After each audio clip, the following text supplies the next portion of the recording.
Welcome back to Pig and Beef. Today we're cooking some pork spare ribs on an offset smoker from Lone Star Grillz. We've got some post oak here with some butcher paper to help get the fire started. Once we get the fire started, it'll take about 30 minutes for it to get to its target temperature of 275 degrees.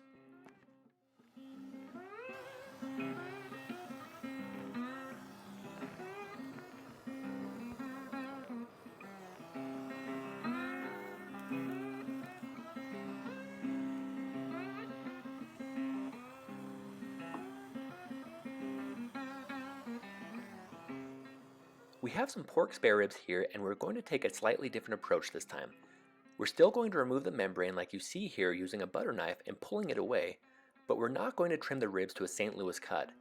It may not be as pretty and you won't be entering a competition this way, but it does cut down on prep time and it still tastes great. If there's a skirt on the bottom or other spots that might burn easy, feel free to trim to your liking.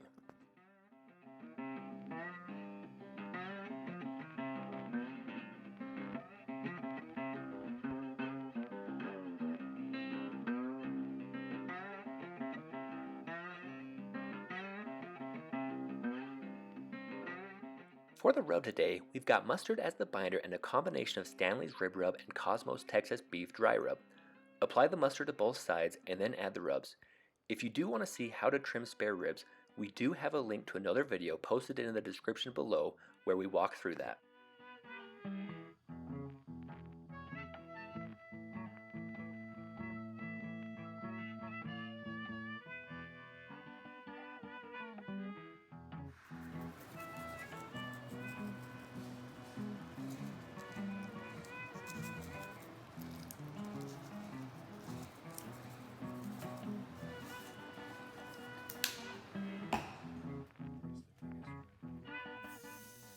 It's been about 30 minutes and the offset smoker is up to temperature. We're putting it on the side furthest from the firebox. Then we're going to come out every hour or so and spritz the ribs with some apple cider vinegar. After about 3 hours, we'll wrap the ribs.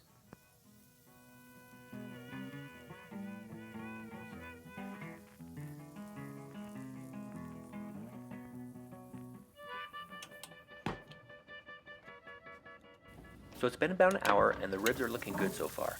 We're spritzing them with apple cider vinegar, which helps tenderize the pork.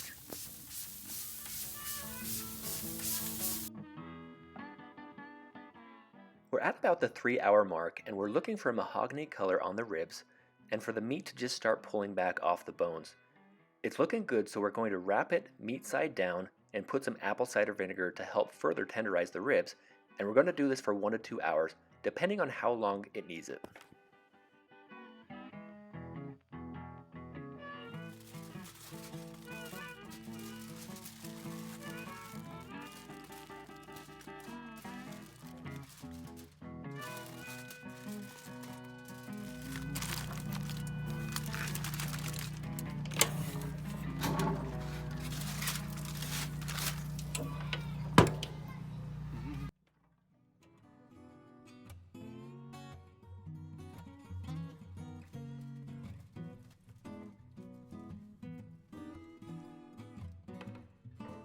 It's been about an hour now and you can really see the meat pulling off the bones here. So we're going to move to the last step, which is to add some sauce and throw it back on the grill. We're using Rufus Teague Touch of Heat to add a little bit of a kick, and then we're going to put it back on the grill for about 15 minutes.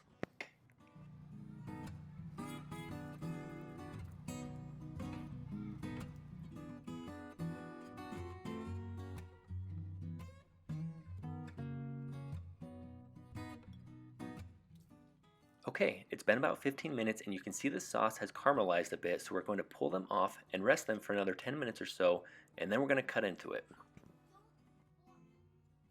The total cook time ended up being about 4 hours. To carve it, flip the ribs meat side down. This way it's easier to follow the bones. You'll notice that some of the pieces, such as this end piece, might end up a little meatier than had we trimmed the meat at the beginning. That being said, we're going to dig in and enjoy it.